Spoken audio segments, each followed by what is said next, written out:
Hello everyone, and welcome to the 6th devlog for Mini Golf Tycoon. I must say that this week I didn't get as much done as I would have liked because I was building one of my Christmas presents, a massive 4100 plus piece roller coaster Lego set, fully motorized. I've actually been wanting this set for about 4 years now, and this year I kind of forgot about it, so it's a very surprising gift. Anyway, let's get on with the video. The first thing I did was make it so that you can select the guests. It will show you their name and what they are currently doing, but will eventually be more, like showing you their skill level or group members. But about the guest, this model can't stay forever. I need something that is animated and won't necessarily consume your soul. I'm struggling to come up with a style, but I have some ideas. The first one is one that would change the game quite a bit. Instead of humans, why not just have cute robots? Some of the things in the game will be kind of futuristic anyway. They'll have little screens instead of faces that could display emotion without me having to animate a ton of things.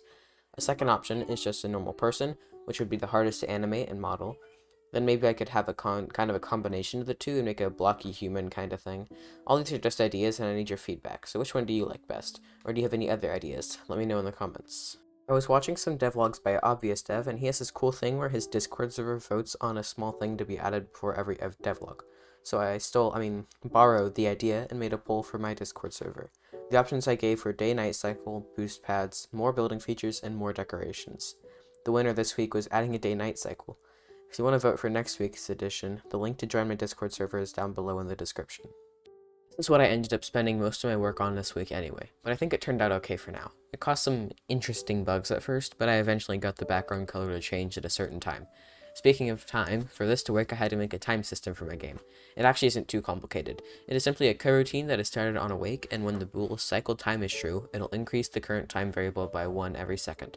The current time variable is basically equal to how many minutes have passed, so it'll never go any higher than 1440 because that is how many minutes there are in a day.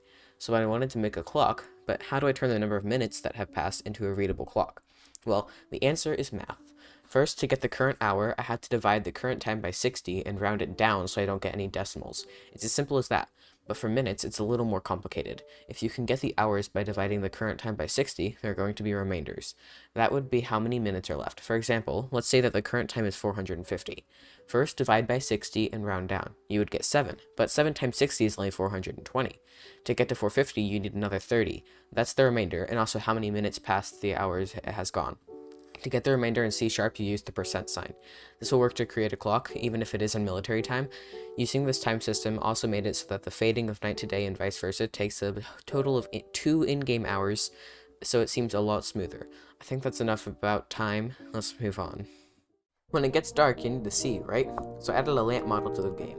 Here's a short time lapse of me making it.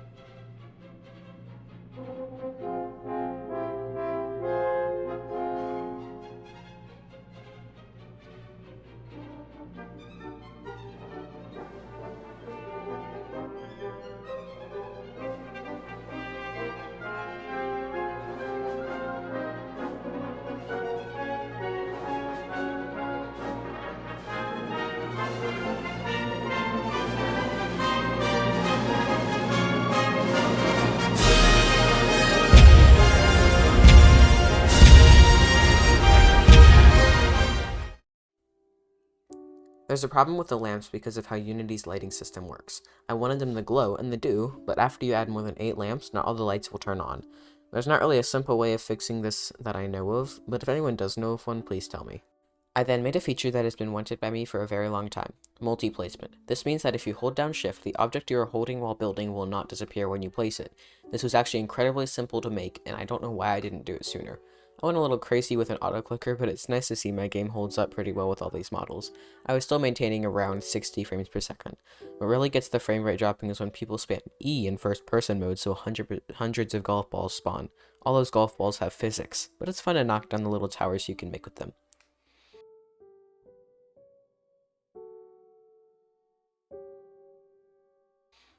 I also made a custom cursor, but it doesn't look as good as it does in Aseprite.